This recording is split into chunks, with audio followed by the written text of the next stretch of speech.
Everyone, this is Pastor Brett Strohecker at New Beginnings Church in Middletown, Pennsylvania. We are continuing today our Closer to God series, and today we're looking at Mark chapter 4, and this would be verses 21 to about 25, and this is entitled Illustration of the Lamp. So this will be a little familiar to those of you who have heard about this teaching from Christ before. So let me read it for you. Then Jesus asked them, "Would anyone light a lamp and then put it under a basket or under a bed to shut out the light? Of course not. A lamp is placed on a stand where its light will shine. Everything that is now hidden or secret will eventually be brought to light. Anyone who is willing to hear should listen and understand. And be sure to pay attention to what you hear. The more you do this, the more you will understand, and even more besides. To those who are open to my teaching, more understanding will be given. But to those who are not listening, even what they have will be taken away from them." So what is Christ saying here? We should never, ever, for any reason, hold back or hide our faith. And I know the politically correct world that we supposedly live in. I know the sensitivity of people out there that some find Christianity to be offensive, or some just want to push Christianity back into a corner, or some just don't want to hear the Christian message anymore, or feel that it's somehow, I don't know, racist. I don't even know what term. I don't even know how to describe what people are doing to the faith. But what Jesus is saying, look, even that there's going to be people out there that don't appreciate the message of the gospel, you should never be ashamed of it. And you should never hide it away. If you're going to be lit up and you're going to see the light of the gospel and allow it to shine in your life, why would you hide that away from anybody? It's as ridiculous as lighting up a lamp and then setting it under a bed or a basket to shut out the light. Why would you turn the light on in the first place? Why would you have the light in the first place? Not to mention that that's a pretty good fire hazard that you don't want to have in your house. Trust me, I know. I was a firefighter many, many moons ago, but common sense should tell you don't put something like that under a basket or under a bed. You're just asking for trouble. But that's what Jesus is saying too. If we hide our faith, we're just asking for trouble. Because hiding your faith sets you up. And it sets you up because people that are afraid to show their faith tend to go along with the crowd. And if they go along with the crowd, then they're going to get themselves into trouble. They're going to compromise their faith in some way, shape, or form. They're going to compromise their ability to obey the commands and the word of Christ that is listed in the Bible. And if they compromise that and the wrong person sees them, or the right person sees them, however you look at it, they're going to start saying, look, you're supposed to be a Christian. You're a hypocrite. Look what you're doing. You're not even following what you say you follow, or if you're such a good Christian, why are you doing this? Or if you're such a good Christian, why are you doing that?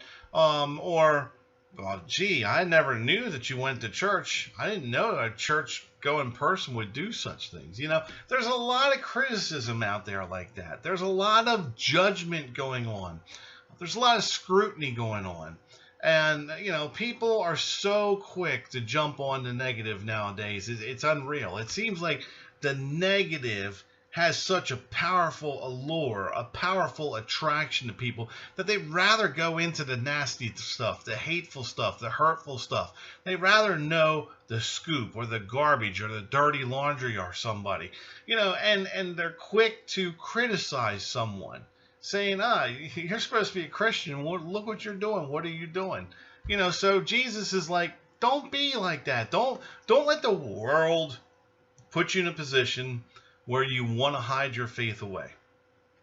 Don't hang out with people that make you feel like you got to hide the fact that you're a Christian.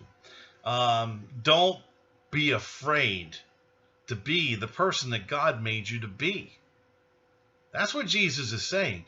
If you're going to shut this out, if you're going to hide this away, then you're not effective to him as a Christian. In fact, you are being detrimental and actually working against him, if you think about it, because you hide away your faith. You're not setting the example. You're not drawing people to Christ. In fact, you're not helping the Christian effort. You're just helping the effort that is out there that entraps everybody at some point in some sort of sin or some sort of shortcoming before God. So, and I know we all have our problems. I know we all have our shortfalls. I know that we're all tempted by something that's hard to resist. But even so, Jesus says, don't hide who you are. If you claim to be a follower of Christ, then it should be seen in the way that you act, the way that you speak, the way that you treat others, the way that you react to negative situations or react to challenges or react to adversity or animosity. It should be seen that you're a calm, cool, collective, wise, steady, patient, loving person. And, you shouldn't hide that away. You should let that shine. The world needs more people like that. The other thing that Jesus is saying here is, you know what? If you're going to hide stuff away, then know this. People that tend to hide stuff away, hide the things that they're doing that they don't want anybody else to find out about. And a lot of times it involves sin. And a lot of times people are stuck in or trapped in some sort of sin. They can't find their way out of it. In fact, a lot of times they want out of it, but they just can't resist it because the temptation to them seems too great. And sometimes they allow themselves to get in too deep that they don't know the way out, nor, do they want to find a way out because it becomes a part of them. It becomes routine for them. It becomes part of their everyday living. And we all have our bad habits, but we also all have our bad behaviors that we know we shouldn't be doing. So Jesus said, you got to be careful about that stuff, because if you're busy hiding or covering your tracks on some sort of sin, know that it's not always going to work out for you. It's eventually going to be exposed. That's what he's saying. He says everything that is now hidden or secret will eventually be brought to light. And that could be in this lifetime, or if you're successful, think about this. People will think, I'm going to be successful in hiding this away. I'm going to hide this and nobody's ever going to know about it. True, nobody may ever know about it, but the Lord knows about it.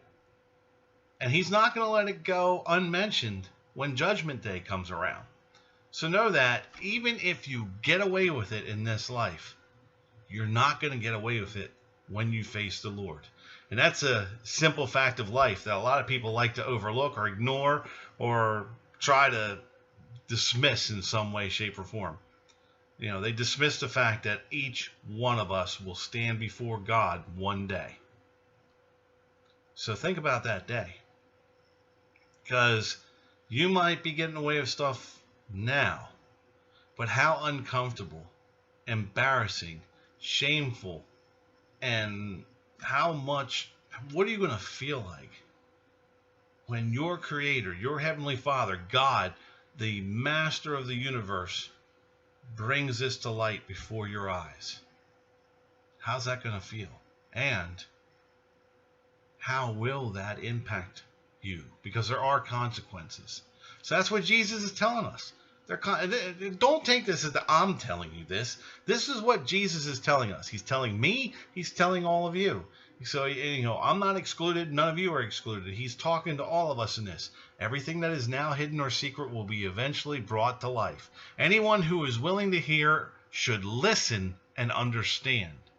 Now, when Jesus says something like that, we better be paying attention, because he's saying you need to be listening to this, thinking about it like we talked about yesterday. You should be challenged by this. You should be pondering this. You should be reviewing this in your mind and in your heart, in your spirit. So that way you can find understanding and gain wisdom from it. And be sure to pay attention to what you hear. The more you do this, the more you will understand, and even more besides. To those who are open to my teaching, more understanding will be given. So the thing is, what's Jesus saying here? We're all a work in progress. Every day that we wake up and open up our eyes is a new learning experience for us in our walk with the Lord. And we have to be paying attention. You'd be surprised. I used to think, well, God was so interactive with people in the Bible. Where is he today? Well, oftentimes we miss him. And it's we who aren't paying attention. Not him, we. He knows everything that's going on in our lives. He knows everything about us. He knows what we're feeling, what we're thinking, everything. And he's always constantly reaching out to us in some way, shape, or form. It's we who are not paying attention. I can think of several times, after I realized or came to the realization that God is often trying to reach out and get our attention. And when I realized and opened my spirit up to that and tried to allow the Holy Spirit to reveal to me the things that God wanted me to know. And this is for everyone, not just me because I'm a pastor. We all need to be willing to allow God's Holy Spirit to move us, to show us, to teach us, to speak to us in different ways. And once we allow ourselves, we got to get rid of all the clutter and all the distraction. That's why Jesus went away to pray in isolated places. And until I got into the habit personally of doing that, I never saw evidence of God out there. I mean, maybe some things, and some things I was overlooking, like the beauty of nature. I mean, the beauty of nature itself is pure, unadulterated evidence of God. But what about evidence of God trying to reach out to me and talk to me as an individual or interact with me as an individual? That's what I was missing until I took the time to step away, remove the distractions, remove the clutter, and just focus. Focus on who? Focus on God. Lord, what do you want to say to me? I want to give you an opportunity now to reach out to me. And the first couple of times I felt silly doing that, obviously, but I had to stay persistent and consistent. Why? Because God wanted to know if I was serious about that. And once I showed him that I was serious and committed to that effort, the scales came off my eyes and I started seeing multiple ways where he's trying to reach out to each one of us every day of our lives. There isn't a day that doesn't go by without him. Well, let me stop. There isn't a day that goes by. I know this is deep stuff, and that's why I'm trying to clarify in my mind to tell you. There isn't a day that goes by without God reaching out to us personally. Not a single one. It's we who tune him out. But once we allow ourselves to tune into him, you'll be amazed at what he has to say, how he says it to you. I mean, it's not always going to be a clear-cut voice. You're not be sitting in your room by yourself and all of a sudden this big booming voice comes to you, or all of a sudden you start hearing this voice talk to you. I think I'd be pretty freaked out if that happened. There's times, I hate to admit this, there's times when I leave our church, if I walk through the sanctuary to get to my car in the parking lot, sometimes I'm a little bit worried about making that journey since I'm the only one in the building at that time, most times. And when I walk through there, I'm afraid that one of these days there's going to be this big booming voice that says, "Britt, stay a while. Let's talk." But he doesn't do it that way. He's a little more subtle than that. He reaches out to us in the things that we read, not only in the Bible, but other things that are faith-related stuff. It's the things that we read. Sometimes we might see an inspirational quote or something like that on Facebook or on the internet or somewhere out in the world.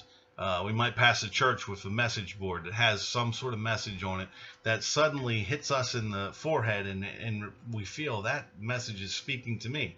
Those are the things that God does, but we don't normally pay attention to them, and sometimes they just go right over our heads, and we don't even realize that he's reaching out to us. So we need to give him the opportunity, and we need to step up our alertness and our awareness and being awake and listening for his still small voice, whatever form it may come in, whether it be written, visual, audible. Although, like I said, audible would be kind of freaky. And there's only one point in my life that I can remember actually hearing a word or words that I felt came probably and most likely from God. In fact, I'm sure they came from him, because I remember I was working at a corporation where I was a manager, and we had gone through a period where we had multiple issues with some of our contracts and our programs and some of our people. And, it started giving me a little bit of gray hairs, even though there's more here today.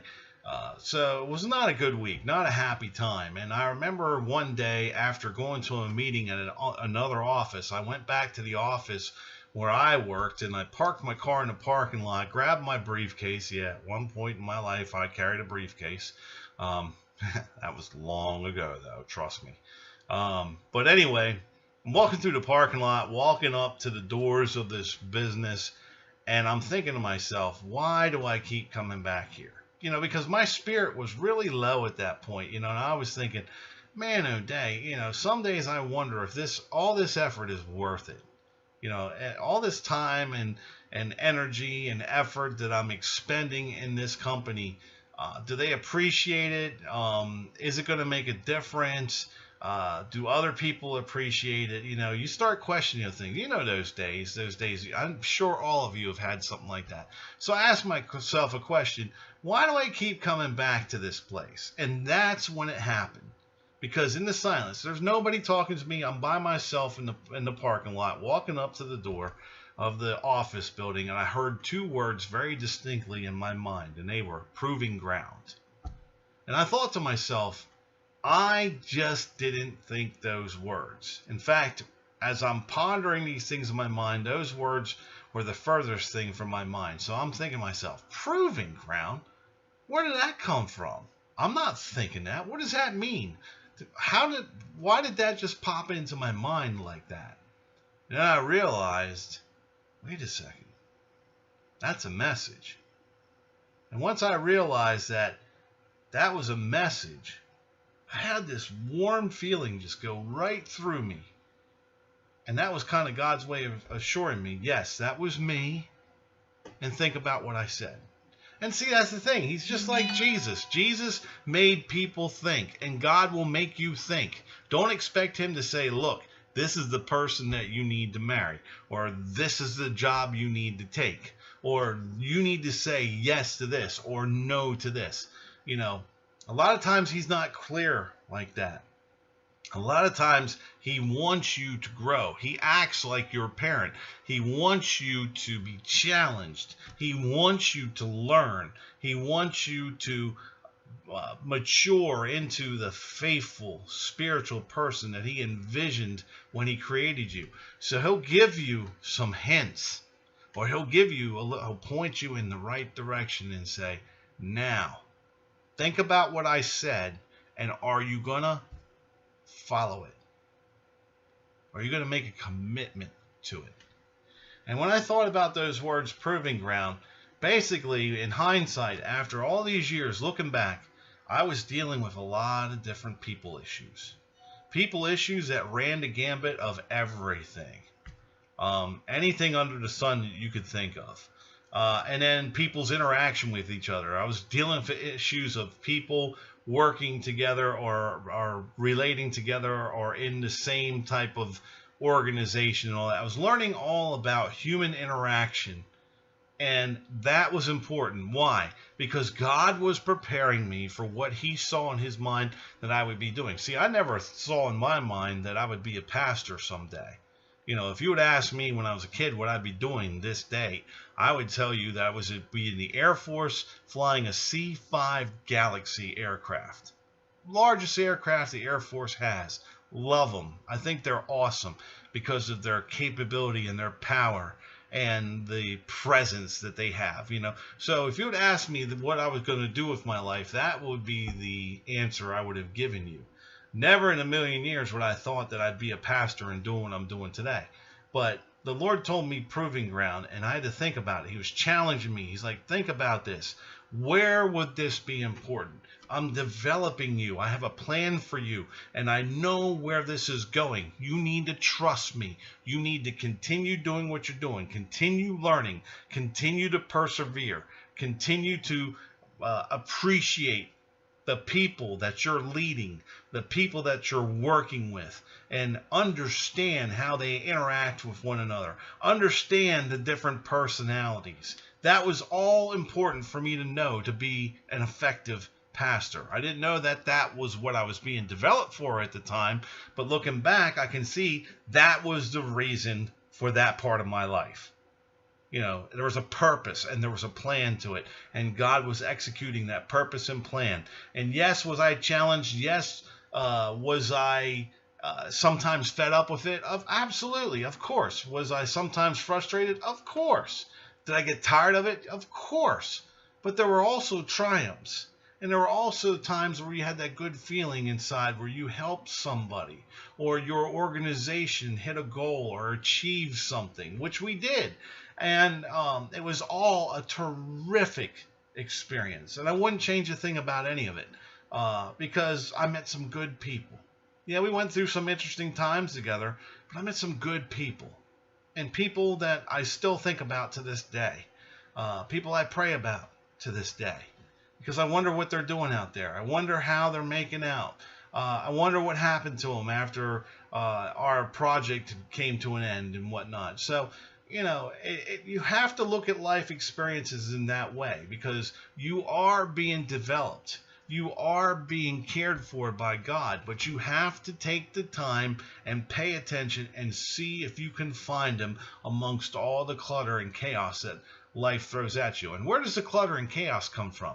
It comes from Satan himself. And why? Because he doesn't want you to get closer to God. He doesn't want you to realize who you are. He doesn't want you to realize your God-given potential. He wants you to be miserable. He wants you to feel hopeless. He wants you to feel unloved, unimportant. He wants you to feel left out. He wants you to be angry or hurt or hated or hateful. He wants all those negative things. He's like, yes, let the darkness flow within you. Yes, be miserable. Never be happy. Never realize. That's the type of person he is, but it's all lies. Jesus said he's a father of lies because when he speaks, he's speaking his native language, and that is the language of lies. And that's all he does. He tries to discourage us at every turn. So you have to push him aside because he has no authority over you. God is the one that has the authority. So Satan, when he's trying to push all that mess in front of you or doing this, saying, no, you can't see him, can't talk to him, no. When he's doing all that, you just take him and say, move over. Or get behind me, Satan. Where did you hear that before? Get behind me, Satan. Why? So I can see the Lord. You don't have any authority here. You stay back there, Besides, you stink, man. Oh, what have you been eating?